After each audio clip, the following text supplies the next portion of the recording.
Alright, y'all, today we are going to focus on first aid.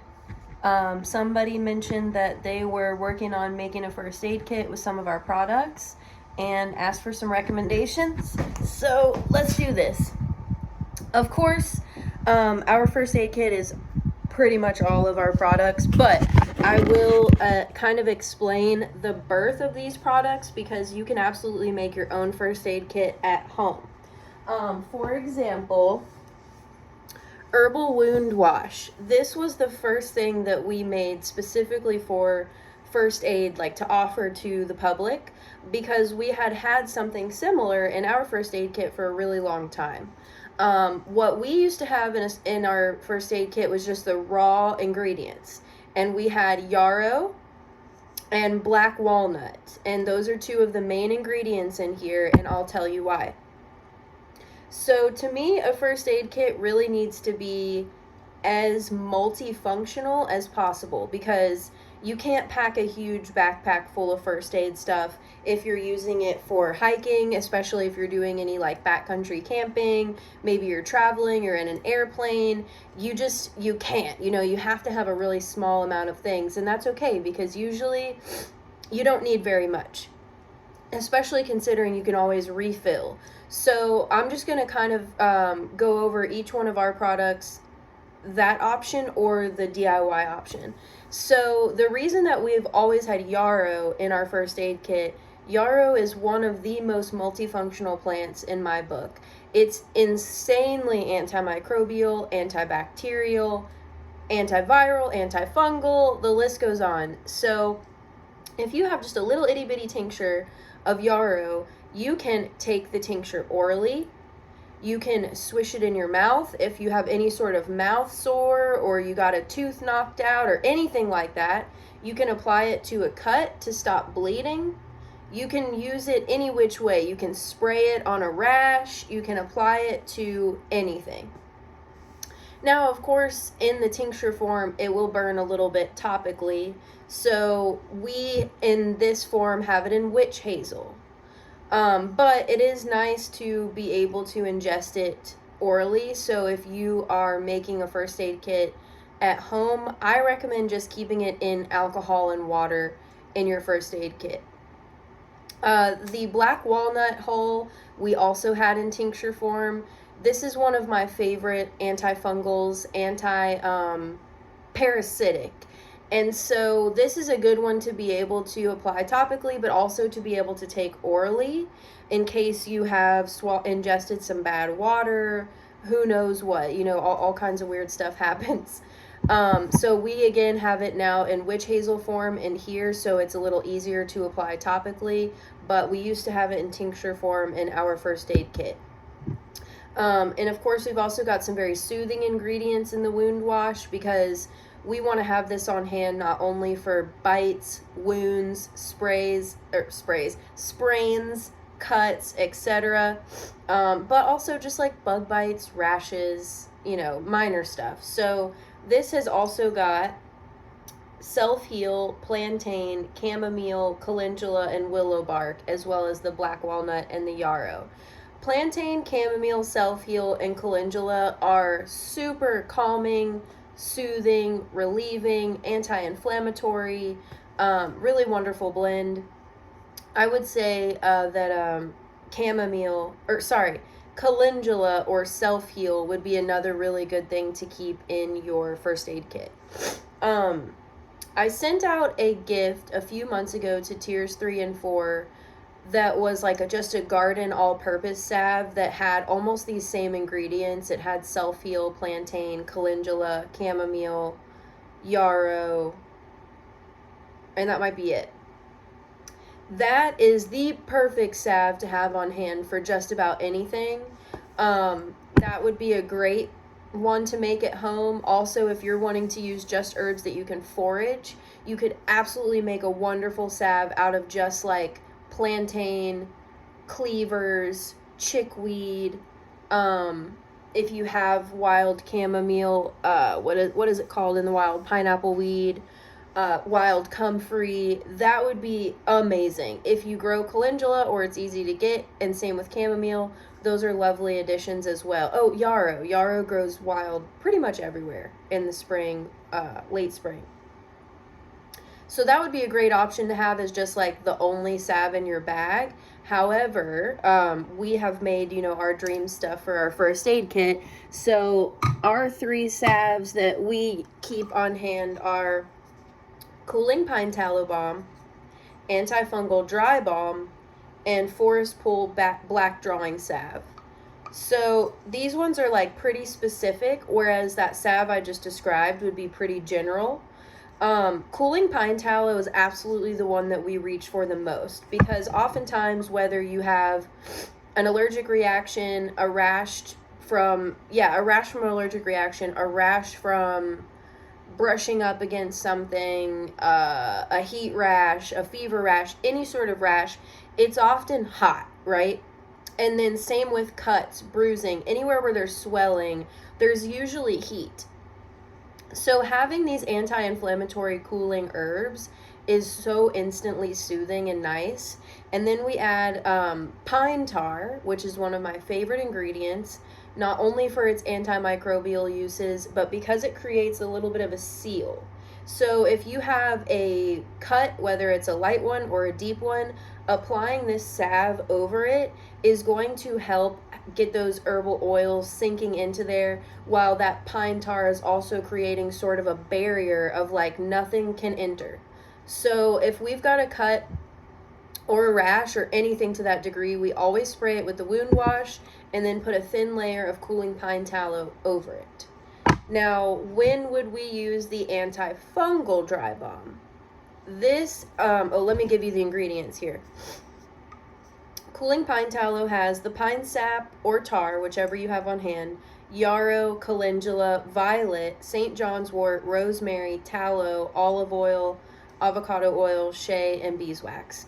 Beeswax in itself, especially if you can get clean, raw, unfiltered, has a lot of amazing antimicrobial uses as well. Okay, antifungal dry bomb. A cooling, multi-purpose dry bomb that packs a mighty punch. Each of these foraged botanicals contain powerful antifungal, antibacterial, antiseptic, and antiparasitic properties. When are we getting fungal infections? Think of boot rot, which is something that hikers can get often from wet shoes, you don't have a way to dry them, or wet socks, or your feet are just constantly wet from sweat. People get all sorts of stuff in that type of environment because it's like wet and hot. And that's where bacteria is going to breed and can turn into a nail fungus, a nail growth. All sorts of stuff happens down there in the feet realm.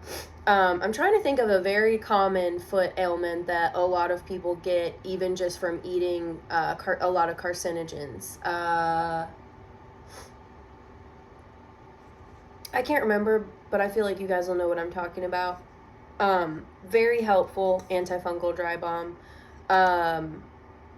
Other times that you might use this is like staph infection, ringworm, any sort of fungal nasty topical stuff.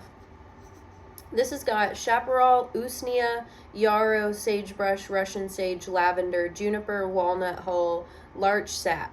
Okay, you can use any kind of sap. All saps are going to have antimicrobial properties. So if you're out and about, and all you have in your first aid kit, or all you have on you is cooking oil, butter, fat, anything, you can find some tree sap, scrape it, mix it with that fat, and apply it topically, and that's going to be wonderful for all kinds of stuff. So if you have fir that grows near you, juniper, pine, anything that has sap is going to be great. If you are in the Southwest and you can get your hands on some chaparral, one of my favorite ingredients. Same with sagebrush. Sagebrush is actually an artemisia, and artemisias are my favorite for all things antifungal and antiparasitic. If you can't get your hands on sagebrush and you're where I'm located, you can often replace that with sweet annie, mugwort, or wormwood.